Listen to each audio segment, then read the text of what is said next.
역대상 12장 38절부터 40절까지입니다.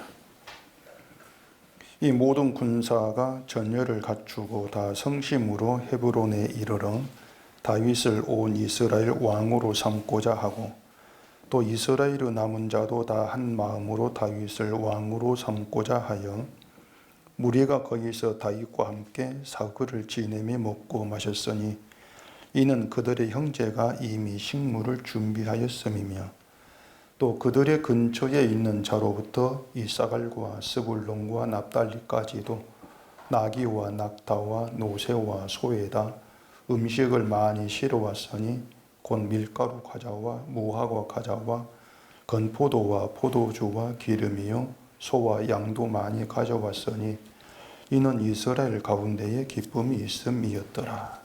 아멘. 기도하겠습니다. 우리의 지식으로도 우리의 생각으로도 알 수 없는 말씀입니다. 오늘 이 말씀이 담겨있는 하나님의 일하심, 하나님께서 택한 자기의 백성을 어떤 길로, 어떤 뜻으로 인도하시고 일하시는지 그 내막을 깊이 깨달아 알게 하시고, 우리가 알고 믿는 하나님이 이 성경으로 계시는 바로 그분이 될 수 있도록 도와주시옵소서. 예수님 이름으로 기도합니다. 아멘. 12장 마지막 족보를 이제 지나갑니다. 제가 역대상을 이제 설교하려고 하면서 이 족보 12장까지의 내용을 아마 수십 번 제가 읽어봤을 거예요. 그러면서 몇 번이나 이 설교를 할 수 있을까 해서 미리 뽑아놓은 본문이 한 11본문. 그러면서 길게 해봐야 뭐 한 15번 정도면 12장 지나가겠구나 했는데, 오늘 이 45번째, 이 45강입니다. 여러분들은 이 목사가 아니기 때문에 손해보는 게 있습니다. 이게 뭔가 하면은, 하나님께서 이 말씀으로 일하신다는 것, 그리고 이 말씀을 깨닫고 알고 하는 모든 것들이 나의 생각으로부터 나와지지 아니한다는 것을 실감하는 것을 여러분은 저만큼은 못합니다. 이건 분명한 사실입니다. 제가 이 역대상을 준비를 하면서 이게 정말 내 계획대로 안 되는 것이구나 하는 것을 설교에 가면서 계속 제가 경험하고 깨닫죠. 계획에 없던 본문을 설교하게 하시고, 전혀 내 생각에 지식에 있지도 아니했던 내용들을 나오게 하시고, 그런 하나님 일하심을 제가 설교하면서 유독 많이 깨닫고 경험을 하고 있습니다. 굉장히 좋아요. 그래서 여러분들이 이러한 그 경험, 실감하시려면 목사가 돼야 됩니다. 물론 목사 된다 되는 것도 아니죠. 아닌데 어쨌든 저에 비해서 여러분은 그만큼 손해를 보신다. 그건 아셨으면 해요. 뭐 이게 목사의 혜택이지 뭐 딴 게 뭐가 있겠습니까? 어쨌든 여러분들은 이 성경을 보시면서 이 성경의 말씀들 하나하나가 절대 우리의 생각에 접목되지도 아니하고 우리 생각으로부터 나와지지도 아니한 내용들이다. 이 점을 여러분들이 먼저 좀 인식을 하셔야 합니다. 그 말이 뭔가 하면은, 내 생각과 일치된 성경은 의심을 늘 하시라는 것입니다. 이건 이런 뜻이야. 이렇게 바로 연결되는 그런 것들은 좀 수상하구나. 어떻게 내 생각과 맞지? 그렇게 의심을 하면서 성경을 보실 그런 좀 자세가 필요하다는 것이죠. 오늘 본문도 제 계획에 없던 내용인데, 이 본문으로 설교한 목사님이 있을지는 모르겠는데, 우리가 오늘 읽은 이 성경을 우리 생각대로 이제 보게 되어지면 해석은 돼요. 어떻게 되냐면은, 군사들이 헤브론에 있는 다윗에게로 와서 다윗을 왕으로 삼고 거기 기뻐서 함께 먹고 마시 잔치했다. 이렇게 하면 말은 된단 말입니다. 그런데 이제 그것으로 끝나면 설교가 안 되죠. 안 되니까 다윗의 귀로 모인 군사들처럼 우리도 다윗 자손으로 오신 예수를 중심으로 모여서 먹고 마시고 기쁜 교회가 됩시다. 이렇게 연결해서 설교하면은 말은 되는 것이에요. 그리고 교인들은 그렇구나 이렇게 받아들일 거란 말입니다. 좀 더 노골적으로 얘기를 하게 되면은 다윗에게 빈손으로 오지 아니했다. 가지고 왔다 음식을 우리도 하나님이 기뻐할 걸 준비해서 가지고 모여야 된다. 이렇게도 얘기가 할 수 있는 것이죠. 그런데 우리가 이제 그렇게 성경을 보게 되어지면은 늘 하나님이 자기 뜻을 가지고 일하시는 그 하나님을 알 수 없게 되어진단 말입니다. 군사들에게 다윗의 귀로 가서 음식을 먹고 마시고 기뻐해라. 우리도 예수께로 가서 예수 중심으로 기뻐하는 교회가 되자. 이러한 말에 하나님 일하심이 있는가를 생각해 보시라는 거예요. 하나님 없어요. 인간만 있는 것이죠. 그건 성경이 아닙니다. 절대 성경의 의미도 아니고 해석도 아닌 거예요. 성경은 하나님의 일하심을 드러냅니다. 그렇다면 누가 성경을 보든지 간에 하나님이 일하심을 얘기를 하면서 하나님은 지금도 우리에게 이런 같은 뜻을 가지고 일하십니다. 이렇게 얘기를 해줘야만이 성경이 증거되는 것이고 그런 내용을 따라서 하나님 우리에게 어떤 뜻을 가지고 일하시는가 이걸 알아가지 않겠습니까? 근데 그러한 것들이 몽땅 다 인간의 악한 나쁜 그런 시선, 안목에 의해서 다 차단이 되고 있는 현실이란 말입니다. 하나님이 유다가 범죄했다는 이유로 바빌론의 포로가 되게 하셨습니다. 그러니까 하나님 유다 안에서 범죄한 사람만 찾아서 그들만 포로 되게 하신 것이 아니고 유다라고 하는 나라 자체를 부숴버리면서 죽이기도 하시고 포로가 되게 하시는 아주 무거운 심판을 하신 거예요. 그 말은 유다 자체가 범죄에 속했다 그 말입니다. 그러니까 그 속에서 누구를 골라내는 것이 아니에요. 유다라는 그 자체가 범죄한 그런 존재다. 그런 의미가 있단 말이에요. 그러면은 유다를 무너뜨린 바벨론은 뭐냐 말입니다. 그들은 아예 노골적으로 하나님을 무시하면서 우상을 섬긴 그런 이방 민족이지 않습니까? 물론 바벨론이 나중에 바사의 고레스에 의해서 이제 망하게 되지만은 그게 유다처럼 그들이 범죄했기 때문에 그 범죄를 심판하려고 망하게 하신 것이 아니라 말입니다. 만약에 바벨론도 범죄로 인해서 하나님이 심판을 하셨고 망한 것이라면 다른 이방 나라도 똑같이 다 심판해야 되죠. 다 망해야 한단 말입니다. 그럼 다른 나라는 아니지 않습니까? 바사 또한 우상을 섬기는 이방 나라라는 점에서 그들도 심판을 해야 돼요. 그런데 이방 나라는 우상을 섬기고 범죄를 해도 그냥 두십니다. 아예 하나님 관심도 없어요. 그런 이방에 대해서는 유독 이스라엘, 유다만 아주 심하게 다루신다는 것입니다. 이것이 이제 유다에게 일하시는 하나님이신데 왜 그렇게 일하시느냐? 이유가 뭐냐는 거죠. 그걸 알아야 하지 않겠습니까?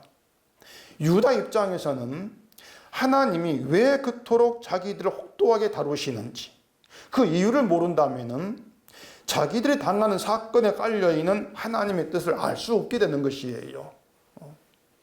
하나님의 뜻을 모를 때에 결국 불평만 있게 되어지는 것은 자명한 사실이죠. 아니 하나님 믿지 않는 이방인은 저렇게 잘 살게 하면서 지금까지 하나님을 잘 믿고 섬겨왔던 우리는 왜 이렇게 하십니까? 그렇게 주변을 돌아오면서 하나님 왜 나만 갖고 그래? 그 전시한테 불평이었죠. 그런 불평이 이제 나온단 말입니다.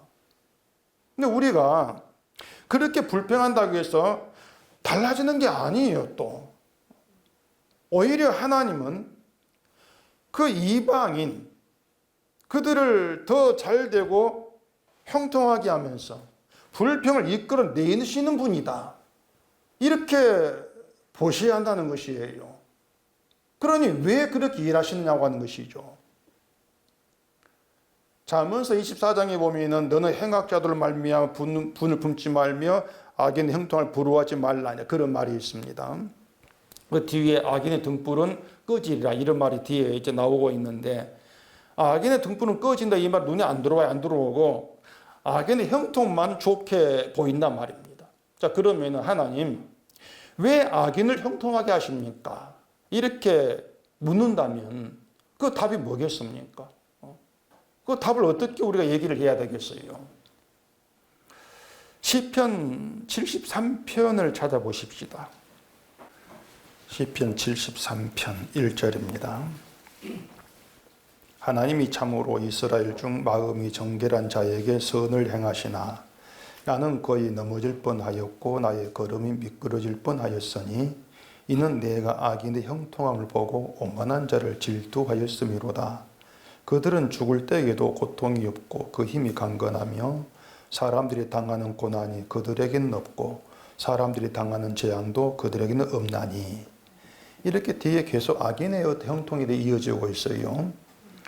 자, 악인의 형통을 보고 오만한 자를 질투한 자기를 두고서 넘어질 뻔했다 이렇게 얘기를 하고 있습니다. 그런데 넘어질 뻔했다고 하는 이 사람은 하나님이 이스라엘 중 마음이 정결한 자에게 선을 행하신다 이걸 알고 있는 사람이에요. 하나님은 선을 행하신다 이걸 알고 있단 말입니다. 자, 기독교인들은 하나님이 믿는 자에게 선을 행하시는 분이다 그렇게들 알고 믿고 있습니다. 여기에 자주 인용되는 성경이 하나님을 사랑하는 자고 그 뜻대로 부르심을 입은 자에게는 모든 감력하여 무엇을 이룬다? 선을 이룬다 이걸 인용하지 않습니까? 그런데 악인이고 근데 형통한단 말이에요. 악인인데 그들이 죽을 때에 고통이 없이 죽어요. 편안하게. 우리가 바라는 것 아닙니까? 힘이 강건해요. 힘이 세다 이것이 아니고 몸이 건강해요. 죽을 때까지. 100세 9988 때 잊어먹었다. 강건해요. 고난도 없어요. 재앙도 없어요. 우선 이런 팔자가 있습니까? 우리가 평소에 하나님께 바라는 우리 인생의 팔자. 그게 악인에게 몽땅 다 들어가 있단 말입니다. 그러니까 기독교인이 생각하는 하나님이 행하는 선 그런 것들이에요. 합력의 선을 이룬다. 형통하게 하시고 강건하게 하시고 고난과 재앙 없게 편히 살다가 천국 데려가시는 그걸 이제 하나님 이루시는 선으로 그렇게들 바라고 있단 말입니다. 그런데 그것이 악인에게 있다면 그 선이 악인에게 있다면 하나님의 선은 형통이나 강건이나 고난, 재앙이 없는 그런 게 아니다. 그 뜻이지 않습니까? 하나님은 마음이 정결한 자, 쉽게 말해 성도에게 선을 행하신단 말이에요. 그런데 그 선이 악인에게 있어?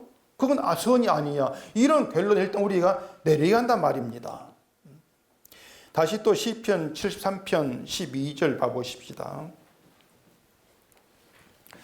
잠깐 거기 펴놓으셔야 됩니다. 좀 더 볼 거니까. 73편 12절. 볼지어다 이들은 악인들이라도 항상 평안하고 재물은 더 불어나도다.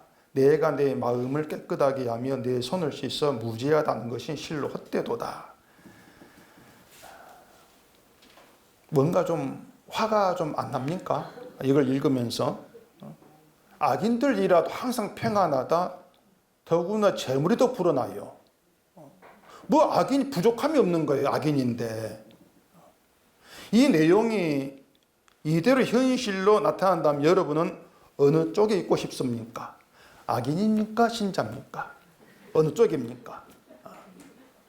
어느 쪽 갈래요? 분명한 것은 말씀드린 것처럼 하나님의 선이 형통, 고난, 재앙이 없는 평안, 재물이 불어나는 이건 아니라는 것이에요. 오히려 하나님의 선이 그것과 반대로 종일 재난당하고 아침마다 징벌을 당하는 것으로 행해진다. 그게 14절 내용이란 말입니다. 시편 거기에. 그렇게 행해진다. 그게 하나님의 선이 행하십니다. 이렇게 했을 때에 우리는 참 주저하지 않을 수가 없는 것이란 말입니다. 너 그래도 하나님의 선을 행하신 자 이 편에 서 있을래? 그걸 원하는가? 우린 거기에 대해서 예라고 답을 하기가 쉽지가 않아요. 그렇지 않습니까? 이 시편 저자가 마음을 깨끗하게 하고 자기 손을 씻어 무지하다고 한 것은 자기를 정결케 하면은, 내가 나를 거룩하고 깨끗하게 하면은 그게 형통과 평안에 보고 돌아올 거 생각한단 말입니다. 내가 나를 깨끗하고 거룩하게 해. 그러면 하나님이 그런 나를 보시고 평안, 형통, 복을 주시겠지. 그런 의도를 가지고 자기를 깨끗하게 한 거예요. 그런데 자기에게는 재난과 징벌이 있고 오히려 악인에게 내가 원하는 모든 것이 가 있단 말입니다. 그러니 복을 받겠다고, 복을 받아보겠다고 나를 정결케 했던 노력들, 그 수고들, 그 애쓴 것들이 다 헛된 것이었다. 이걸 안단 말이에요. 그걸 알았단 말입니다. 여기에서 이제 하나님이 행한 선이 무엇인가를 우리는 내막을 어렴풋이 알 수가 있는 거예요. 그게 뭐냐면, 네가 너를 위해 행한 모든 것 헛되다. 이걸 알게 하려고 내가 악인 형통케 했다. 그런 의미가 돼요. 너가 너를 위해 행한 모든 것 헛된 것이야. 근데 곱게 말하면 안 들어먹어. 그러니 악인 형통케 하고 너를 징벌과 재난은 날마다 있게 함으로 해서 그걸 깨닫게 하는, 이게 내 선이다. 이게 하나님 일하심이에요. 네가 원하고 바라는 것들 몽땅 다 악인에게 다 있어. 이걸 보게 하시면서 그들이 그 자기를 깨끗하게 하려고 나를 섬기기 왜 섬기느냐? 없는데 그들이 다 갖고 있단 말이에요. 그러니 네가 악인의 있는 걸 받아보겠다고, 쉽게 말해서 신앙생활 열심히 하는 거, 그게 얼마나 헛된 것인가 하는 것을 알게 하신다는 것입니다.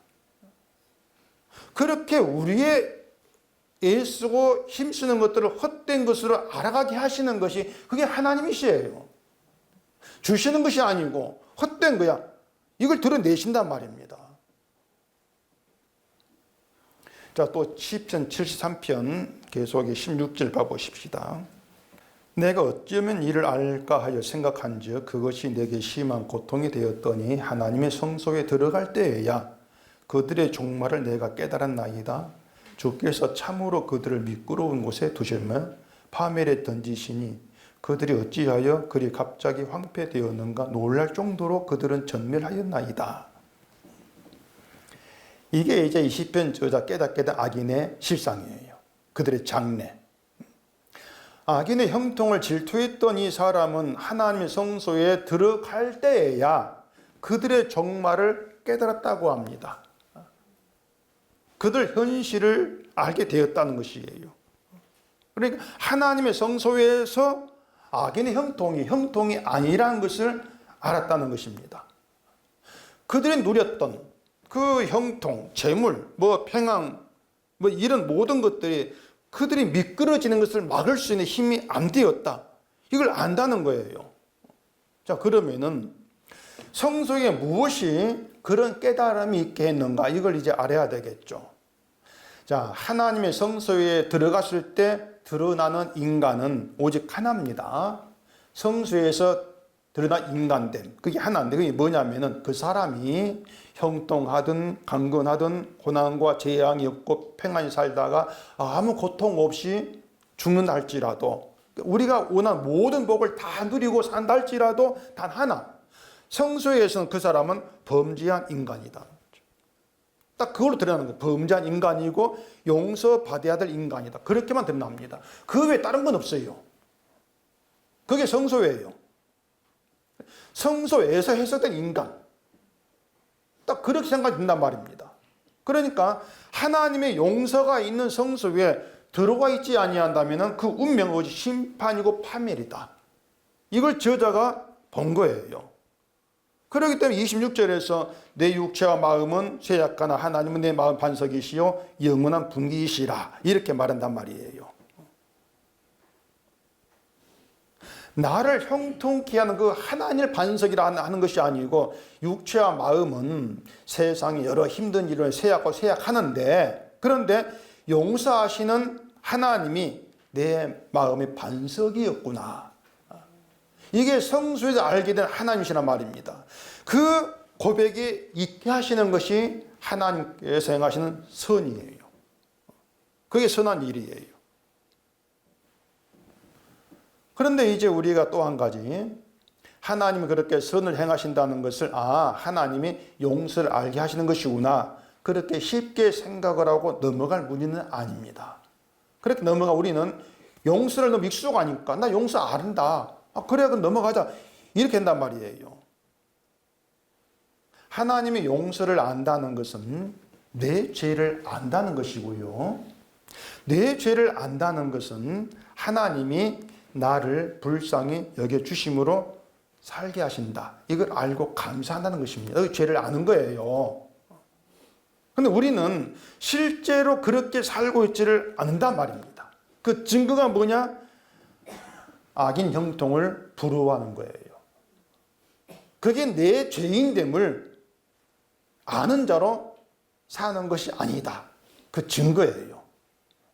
왜냐하면은 우리가, 잘 들으세요, 우리가 지금 이나마 살고 있는 것을 믿음이 좋아서도 아니고, 내 믿음이 좋아서도 아니고, 내가 착해서도 아니고, 나 같은 죄인을 불쌍히 여기신 은혜 때문이다, 그렇게 생각해 보시란 말입니다. 이렇게 말하면 여러분은 맞아, 난 하나님 은혜 때문에 살고 있어, 고개가 끄덕거려질 거란 말이에요. 아멘했지 않습니까? 그런데 그렇게 은혜를 얘기하고 고개를 끄덕거렸는데 어쨌든 나한테 힘든데 악인의 형통이 보인다, 그럴 때도 그 은혜가 그대로 유지가 되겠냐 말입니다. 그럴까요, 여러분? 아니, 저 악인은, 저 예수도 모르는 저 악인은 은혜 없이도 나보다 더 잘 사는데 은혜가 사라져요. 다시 말해서 악인의 형통이 내 주변에 가득 있음으로 인해서 우리가 생각하는 것처럼 나는 하나님의 은혜를 알고 은혜를 감사하는 그런 인간이 아니라는 것입니다. 그렇게 증거 발각이 되는 거예요. 그러니 우리의 그 잘못됨, 우리의 그 착각, 이걸 드러나기 위해서 악인 형통해야 돼요. 좀 아쉽지 않습니까, 여러분? 그래도 좀 내가 좀 형통이 좋겠는데 악인이 뭐라고. 그런데 거기에 하나님 일하시면 너 하겠습니까? 자, 이스라엘이 약속의 땅에서 잘 살았습니다. 하나님의 은혜죠. 근데 이스라엘은 그 주변에 가득 있는 이방 나라들, 그들이 못 산 게 아니에요. 이 이방 나라들은 애굽, 바빌론 다 해가지고 막 강대고 잘 살아요. 그런 나라를 보면서 그들이 부요해, 더 잘 살아, 이걸 바라볼 때에 하나님의 은혜를 우리가 이만큼 살고 있어 은혜를 잊어버립니다. 그들은 그랬지 않습니까? 늘 이방 나라가 눈에 들어온 거예요. 그들 형통이 늘 눈에 박힌단 말입니다. 그 이스라엘이 이방인들보다도 잘났거나 더 가치 있는 그런 인간이어서 하나님을 섬기는 그런 믿음 있는 그런 존재들이어서 그들을 살게 하는 것이 아니었어요. 하나입니다. 오직 그들을 범죄한 인간들, 그들을 하나님께서 불쌍히 여기신 용서 때문이에요.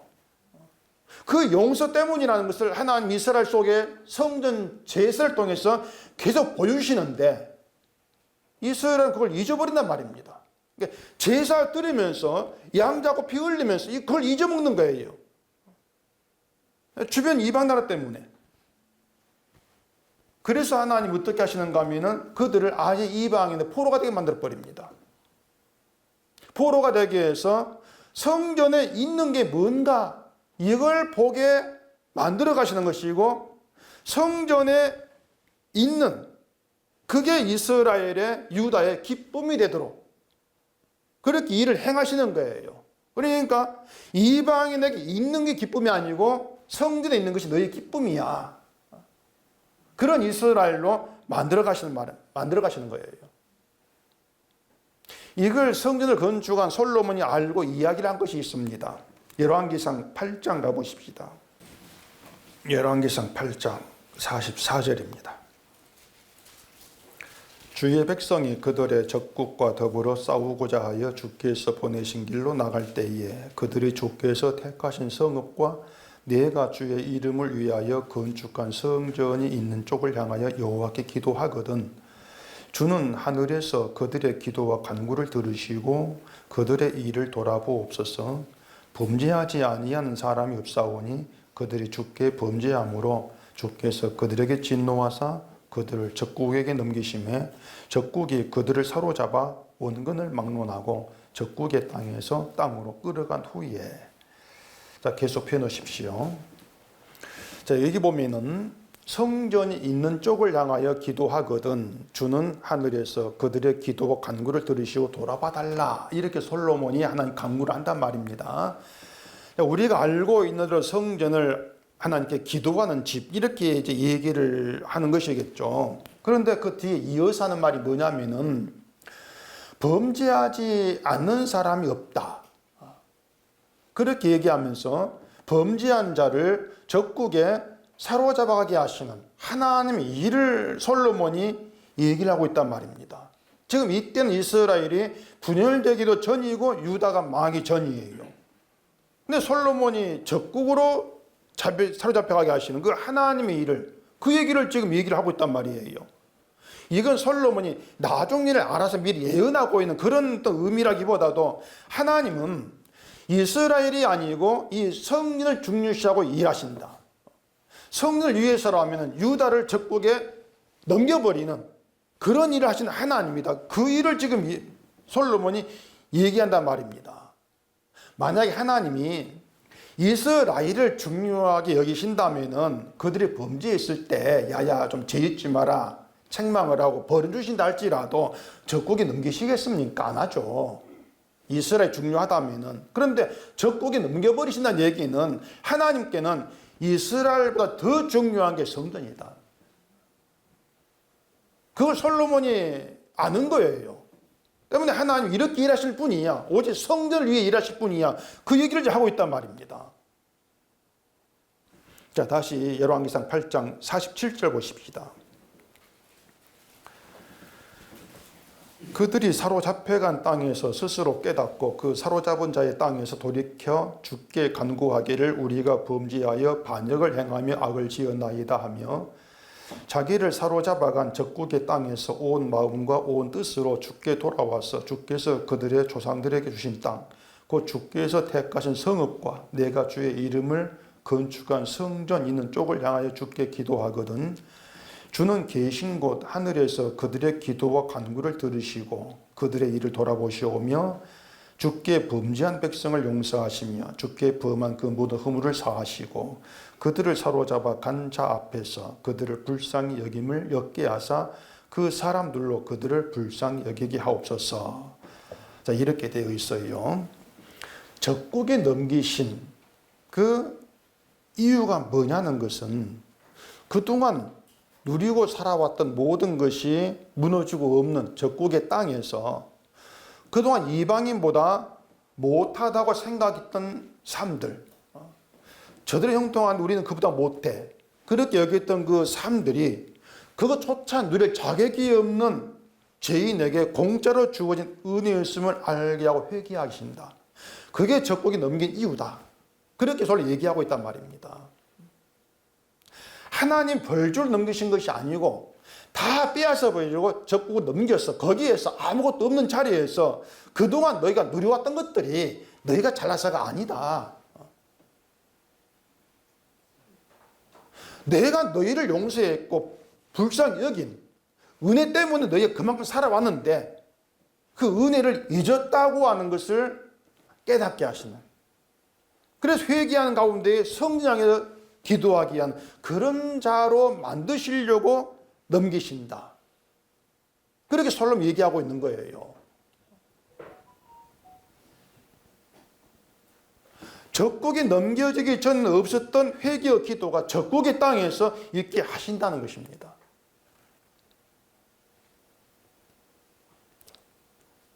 (47절에서) 말한 것처럼 사로잡혀간 적국의 땅에서 우리가 범죄하여 반역을 향해 악을 지었나이다 고백하면서 용서가 있는 성전을 향해서 기도하는 것.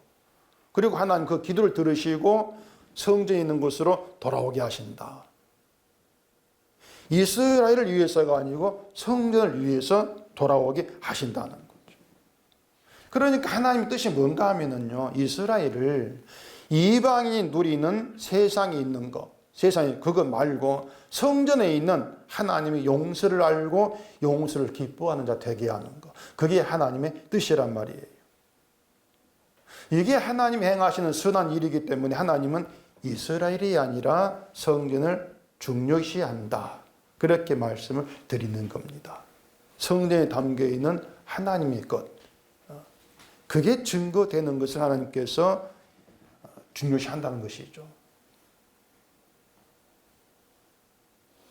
지금식으로 말하면 우리가 중요한 게 아니고 하나님께는 성전으로 오신 예수님을 중요하게 여기신다는 겁니다.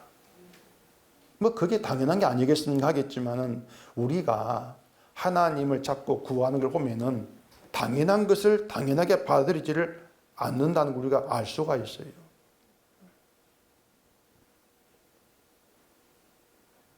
우리는 예수님을 중요하게 여기는 것이 아니고 나를 중요하게 여기고 살지 않습니까? 늘 내가 중요하지 않습니까? 우리는 그렇게 늘 예수 잊고 살아가요. 우리가 지금 뭐 예수를 수없이 얘기 듣고 있지만은 우리는 이 문 열고 나가면 예수 잊어버립니다. 내가 중요하죠. 그래서 이 세상 것이 필요하죠. 그래서 유다에게 하신 것처럼 우리도 지금 살고 있는 것이 은혜 때문이고 용서 때문이라는 것을 알도록 일하신다고 하는 것이에요. 오늘 본문 40절 가보십시다. 또 그들의 근처에 있는 자로부터 이사갈과 스불론과 납달리까지도 나귀와 낙타와 노새와 소에다 음식을 많이 실어왔으니 곧 밀가루 과자와 무화과 과자와 건포도와 포도주와 기름이요 소와 양도 많이 가져왔으니 이는 이스라엘 가운데에 기쁨이 있음이었더라. 근처에 있는 자로부터 이사갈, 스불론, 납달리까지 이렇게 말하죠. 그 말은 이사갈, 스불론, 납달리는 멀리 있다 그 뜻입니다. 이들은 이스라엘 저 위에 북쪽에 있던 그런 자손들이었습니다. 이처럼 가까이 있는 자부터 멀리 있는 자까지 음식을 실어와서 다윗과 함께 지내 먹고 마셨는데 그것이 마치 다윗을 왕으로 세우고 기뻐하고 잔치하는 것처럼 보인단 말입니다. 우리 눈에는. 그런데 그 40절을 잘 보시면은 이는 이스라엘 가운데에 기쁨이 있음이었다 이렇게 말합니다. 정확히 말하면 이스라엘 가운데에 기쁨이 있었기 때문에 그 뜻이에요. 이스라엘 기쁨이 있었기 때문에, 다시 말해서 먹고 마시고 잔치를 해서 기쁨이 있었다 그 뜻이 아니고요. 이스라엘 가운데 있는 기쁨 때문에 먹고 마시고 잔치했다 그 뜻이란 말입니다. 기쁨 때문에. 의미가 완전히 다르죠. 단순히 다윗이 왕이 된 걸 축하하는 그런 잔치가 아니고 다윗을 왕으로 세우면서 이스라엘 가운데 있는 기쁨을 본 것이에요. 이런 이야기가 역대기에 지금 있는 이유가 뭔가 하면은 하나님이 유다를 적국에 넘기신 것은 이스라엘 가운데 기쁨이 있다는 것. 이걸 알게 하시고 그 기쁨으로 인해 즐거워하는 유다로 새롭게 세우게 하시겠다는 것입니다. 악인의 형통을 부러워한다? 그건 나에게 있는 기쁨을 모른다는 것이죠. 형통을 기쁨으로 삼는 그런 의미밖에 안 된단 말입니다. 그게 유다였기 때문에 그들을 적국에 넘겨서 다 이렇게 하심으로 인해서 너희에게 있는 기쁨은 이방에 있는 그것이 아니다. 그걸 깨닫게 하시면서 그 기쁨으로 즐거워하는 그런 유다로 만들어 가시겠다는 것이에요. 바로 이 내용 때문에 제가 시편의 악인의 형통, 열왕기상의 이스라엘 적국에 넘기신 그런 이야기를 말씀을 드린 것입니다. 제가 전에 몇 주 전에 이스라엘 애굽에 나올 때에 없던 것이 하나 있는 이스라엘 대거 나왔다고 했는데 기억나십니까? 나올 때 없던 게 있었어요. 그게 뭡니까? 기억하세요? 6월절입니다. 아이고, 한 분 계시네. 그 6월절이 없었는데 있었어요. 6월절이 없을 때 이스라엘은 애국과 차별되는 게 없어요. 똑같아요. 다른 게 없어요. 똑같아요. 그냥. 이스라엘은 하나님을 섬기고 애국은 하나님이 한 다른 우상을 섬기는 것이 서로 다르다. 그렇게 차별되는 게 아니에요. 기독교가 뭐 불교나 다른 종교를 향해서 우리는 우상 섬기 너희가 다르다. 이렇게 하는 착각입니다. 제가 볼 똑같아요. 기독교나 불교 모두 똑같아요. 우린 유일하시고 참된 하나님을 섬긴다. 그래 너희가 다르다. 웃긴 소리입니다. 이것은요. 지금 교회가 믿는다는 그 하나님이 자기 백성은 범죄했다고 적국에 넘겨버리고 하나님 부르지도 않은 이방인은 범죄 놔두고 형통하게 한 그런 하나님인지 생각이 뭐 알 수가 있어요. 그런 하나님을 믿지 않지 않습니까? 아니거든요. 성경에 하나님이 아닌 다른 하나님을 믿는다고 하는데 그걸 어떻게 기독교라고 할 수 있겠냐 말입니다. 신을 찾고 부르는 목적도 이유도 소원하는 것도 몽땅 다 같지 않습니까? 도무지 다르다고 할 것이 없는데 하나님 그 세 글자 우리 다르다? 그건 기독교인 자기 주장이죠. 그냥 교회에 가는 거. 성경 그렇게 말하지를 않습니다. 이스라엘과 애굽은 유월절을 기준으로 해서 구별되는 거예요. 유월절을 통해서. 유월절이 있는 자와 유월절이 없는 자로 나눠진다는 것입니다. 유월절은 넘어간다 그 뜻이라겠죠. 피를 보고 죽음을 넘어간다. 그게 유월절이었어요.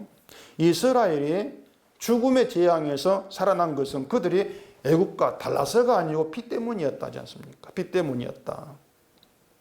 또 성경 봐보십시다. 그냥 출애굽기 12장입니다. 출애굽기 12장 21절.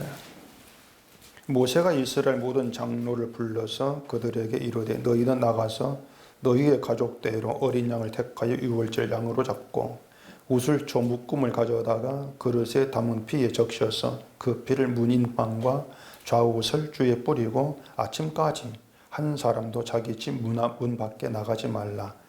여호와께서 애굽 사람들에게 재앙을 내리려고 지나가실 때에 문 인방과 좌우 문 설주의 피를 보시면 여호와께서 그 문을 넘으시고 외라는 자에게 너희 집에 들어가서 너희를 치지 못하게 하실 것임이니라. 자, 한 사람도 자기 집 문 밖에 나가지 말라 그럽니다. 이것이 마치 이제 그 이스라엘 사람을 집 안에 가두어 둔 것처럼 볼 수 있는데 실제로는 집 안에 가둔 것이 아니고 유월절 양의 피 속에 가둔 거예요. 피 안에 가둔 거예요. 그러니까 하나님의 언약 안에 가두었단 말입니다. 그게 유월절이에요. 그렇게 언약 안에 가두어 주시고 문설주의 피를 보고 언약을 본 거죠. 언약 징표죠. 언약을 보시고 넘어가게 한 거예요. 죽음의 천사가. 그래 살았단 말입니다. 따라서 이스라엘은 죽음으로부터 피의 언약으로 인해서 보호를 받은 거예요. 그게 이스라엘이에요. 그런데 문 밖에 나가지 말라는 것이 아침까지란 말입니다. 평생 아니에요. 아침까지 나가지 말라 그럽니다. 자, 장자 재앙은 밤에 일어났습니다. 밤에. 출애굽기 12장 29절 보면은 밤중에 여호와께서 애굽 땅에서 모든 처음 난 것 왕위에 앉은 바로의 장자로부터 목에 갇힌 사람의 장자까지와 가축의 처음 난 것을 다 치심이 이렇게 되어 있어요. 밤중에 모든 애굽 땅에서 바로의 장자부터 해서 옥에 갇힌 죄수의 장자까지 저 위에서부터 마저 끝까지 또 가축의 처음 난 것까지 몽땅 처음 난 것 장자 다 죽어나간단 말입니다. 자, 그런 재앙이 있을 때 어떻겠습니까? 애굽 땅 전체가 통고로 가득하겠죠.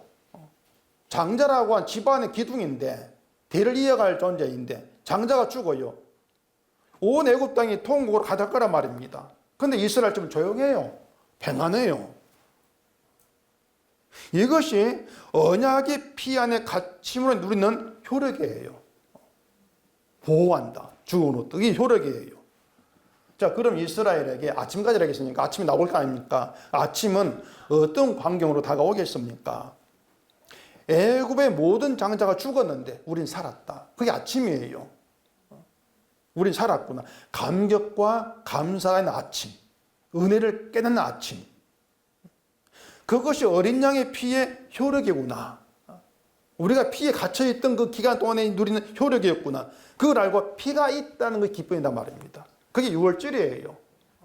아, 피 속에 있는 거. 피가 있다는 게, 아, 이게 우리의 기쁨이고 즐거움이 돼야 되는 것이구나. 자, 아침은 한 번으로 끝납니까? 매일 반복되지 않습니까? 매일 아침 돌아오잖아요. 따라 이스라엘에게 아침이 단순히 하루의 시작, 해가 뜬 그런 아침이 아니고요. 어린 양의 피로 인해 살았던 그 기쁨인 하루가 매일 반복된다는 것이에요. 그게 이스라엘이에요. 피의 은혜가 매일매일 반복되는 아침. 그런데 이스라엘이 그렇게 매일 아침을 맞이하면서 어린 양의 피로 살았다는 6월 정신, 이걸 지킬 수만 있다면 얼마나 좋겠습니까? 그 이스라엘이 그렇게 6월절을 지켰다면 우리도 이스라엘처럼 십자가를 지키고 살 가능성이 있다는 것이에요. 근데 이스라엘이 지키지를 못했어요. 그들은 6월절 어린 양의 피를 경험하고 애굽을 나왔지만은 그 정신을 지키지를 못합니다. 그래서 피의 은혜로 살았다. 아침은 오는데 그 은혜를 잊어버리고 광야에서 애굽의 때를 그리워하고 불평을 한 것이죠. 그 애굽의 밤중이 장자재앙은 이미 잊어버린 거예요. 거기에서 먹었던 것들, 누렸던 것들, 그걸 되살리고 그게 그리워하게 된 것이죠. 결국에 죽음의 재앙에 살았어. 은혜. 이건 다 지나간 일이 돼버리는 것이고 물이 없고 먹을 것이 없다는 현재 상황을 참지를 못하는 것이죠. 현재 상황 때문에. 그러니까 우리는 그거예요. 하나님의 은혜를 우리가 말한다 할지라도 그 은혜가 현재의 삶에서도 내게 평안과 형통으로 계속 이어지기를 바란단 말입니다. 십자가 은혜를 말하면서도 그 은혜가 내게 형통으로 이어지기를 바라고 있단 말이에요. 그런데 원하는 평안과 형통이 아니고 오히려 원치 않은 어떤 고통들, 힘든 일이 있게 되어지면은 이건 뭐 십자가 은혜고 뭐고 관심이 멀어지죠, 그냥. 이것이 우리의 수준이다는 것을 생각하신다면은 우리는 구원이라고 하는 꿈도 꿀 수 없는 것들입니다. 우리는 구원의 적격자가 아예 될 수가 없단 말이에요. 그랬을 때에 그런 나에게 하나님의 용서라고 하는 것은 자격이 없습니다. 용서를 받을 자격이 없습니다. 이렇게 인정될 수밖에 없어요. 난 하나님의 은혜를 받을 자격이 없습니다. 어린 양의 피에 내가 들어가 있을 자격도 없습니다. 그게 믿음이에요. 그렇게 내가 인정되는 게 믿음이란 말입니다. 그런데 용서받을 자격이 없는 자에게 주어지는 게 용서지 않습니까? 우리에게 예수님 들어와 살아계신다. 그게 뭐냐면 용서받을 자격이 없는 자에게 용서 예수님이 들어와 계신 거예요. 그게 구원이란 말입니다. 그러니까 예수님이 기쁨이 된다는 얘기죠. 그랬을 때 그 예수님 우리는 감사하게 되는 것이고 감격이 되는 것이고 그렇게 해서 예수님을 증거하게 되어지는 그런 성도를 불러내신 것이 하나님의 뜻이란 말이죠. 군사들이 다윗을 왕으로 세웠습니다. 이건 단순히 사울이라는 왕이 싫어서 다윗을 왕으로 바꾼 것이 아니라겠지 않습니까? 다윗에게 언약이 있다겠어요. 언약이 있는 다윗이 왕이 된 그런 이스라엘로 세워지는 것이에요.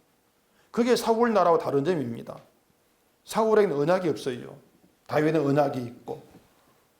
그러면 언약 안에 있어서 좋은 게 뭐냐? 그 혜택이 뭐냐? 그게 뭐겠어요?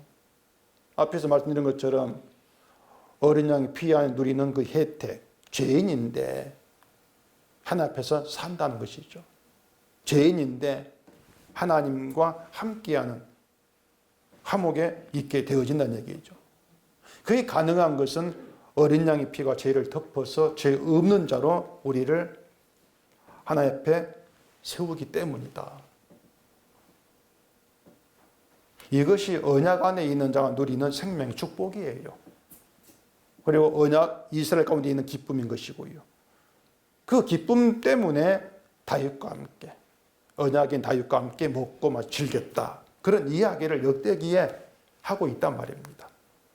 결국 뭔가 하면 너희를 적국이 넘기시고 돌아오게 하나님의 그 뜻을 너희가 알라 그 말이에요. 그것을 알고 있는 거예요.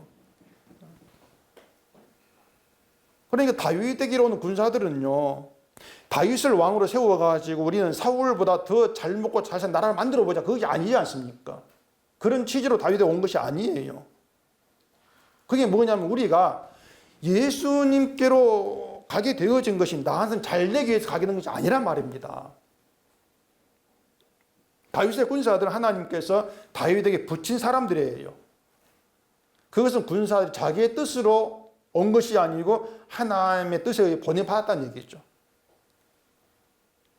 어떤 뜻인가 하면 다윗에게 있는 언약으로부터 나오는 은혜와 사랑, 긍휼과 자비와 기뻐하면서 언약을 높이는 그런 일을 위해서 다윗에게 내가 너희를 보낸다, 붙인다. 그런 취지란 말입니다. 이걸 두고 하나님의 군사 이렇게 말하는 거예요.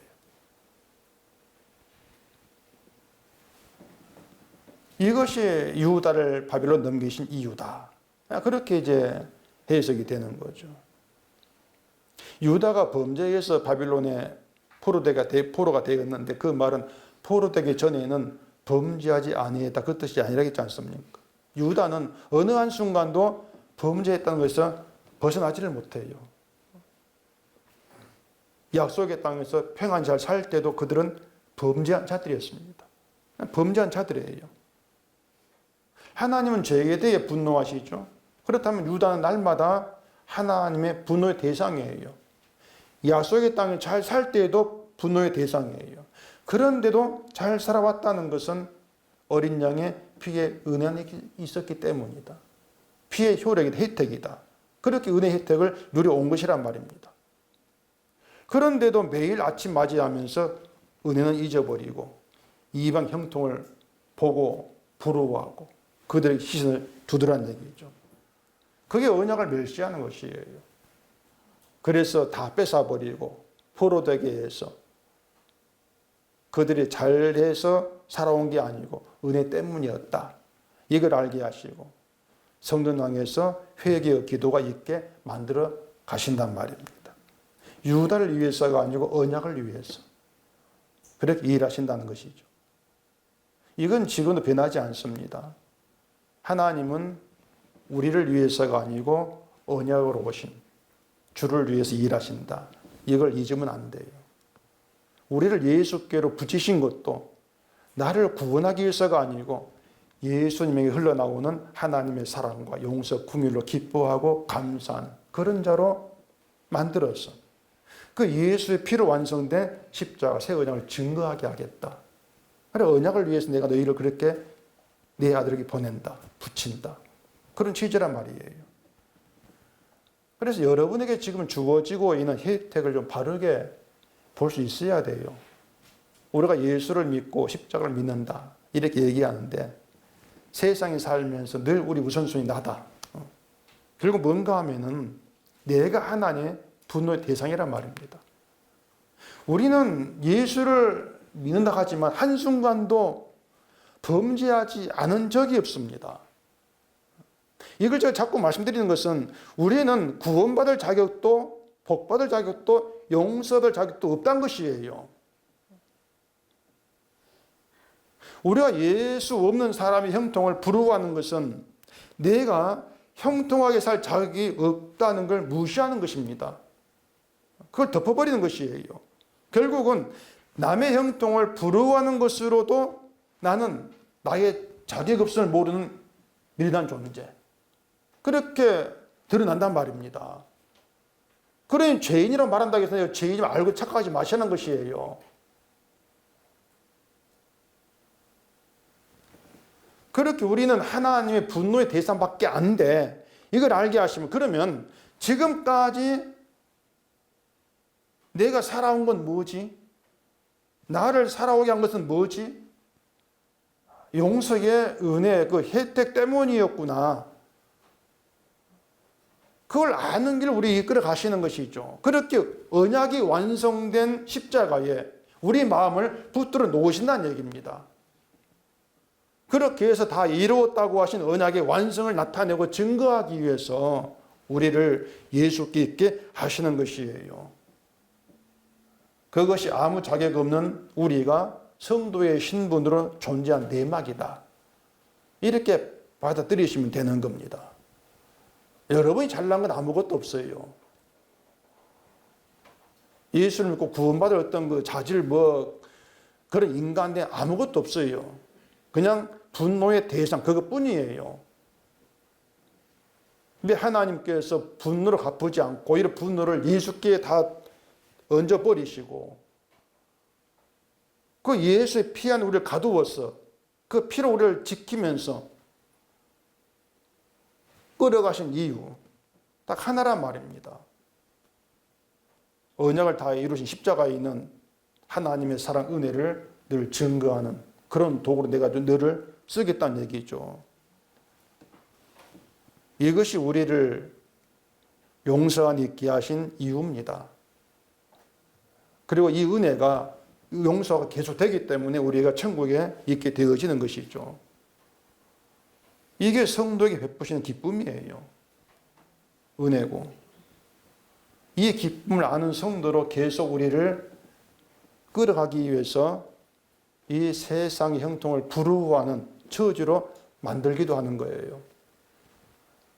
나는 늘 모자라게 하시고 힘들게 하시고 그런 가운데에서 저 사람 잘 되는데 그들 형통을 보면서 저게 부럽다 하게 하시는 것이죠.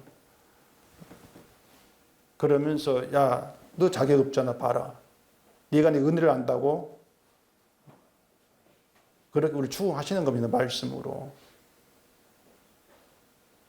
그렇게 자격이 없는 가운데에서 십자가를 바라볼 때에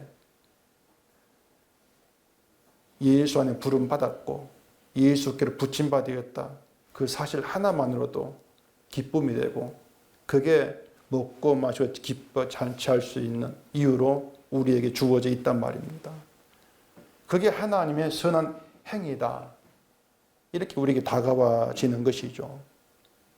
하나님께서 그렇게 일을 하지 않으신다면 우리는 절대로 나의 부족함, 내 자격 없음을 알 수가 없습니다. 우리는.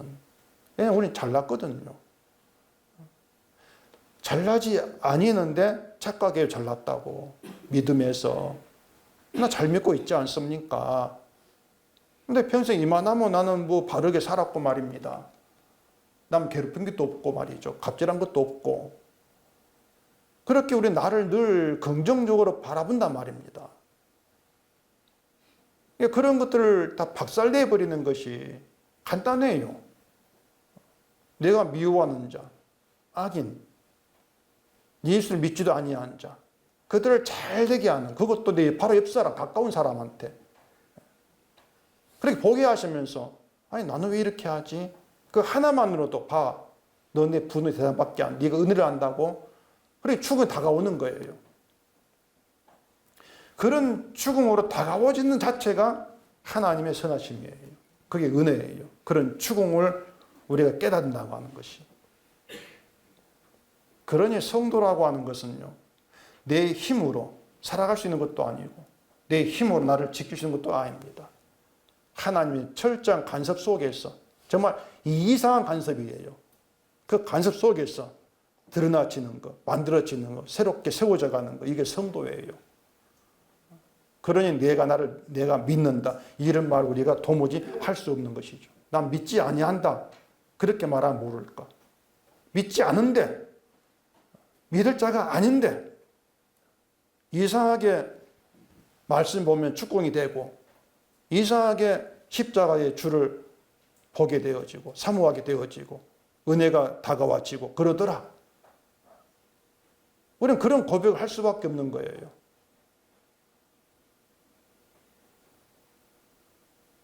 하나님 모든 일은 선하심이고 사랑입니다. 모든 일이 그렇습니다. 악인 형통을 불허할 수밖에 없는 처지 있다 할지라도 하나님의 일은 선하심이고 사랑입니다. 유다를 적국에 넘기신 일조차도 선하심이고 사랑이지 않습니까? 이것이 믿음이 되어서 내 뜻대로 안 돼도 실망은 하겠지만은 그 실망 가운데서도 예수님이 다 이루었다는 것, 그 언약의 완성, 그 기쁨이 여러분 가운데 있으면 좋겠습니다. 기도하겠습니다. 우리 아버지 하나님, 우리의 안목으로 세상을 바라보면은 모든 게 부족하고 내 마음에 들지를 않습니다. 악인이 잘된 걸 바라보면서 늘 왜 나는 이렇게 합니까? 불만이 사라지지도 않습니다. 그런 일들을 통해서 나의 자격 없음을 바라보게 하시니 그것이 하나님의 크신 은혜고 선하심입니다. 오직 우리를 예수께 있는 기쁨의 자리로 인도하시고 그 주님의 기쁨이 되는 그 믿음 가운데에서 주만 자랑하는 우리를 세워가시는 그 하나님만 감사하고 찬송하게 되어지는 저희가 되게 하시옵소서. 예수님 이름으로 기도합니다. 아멘.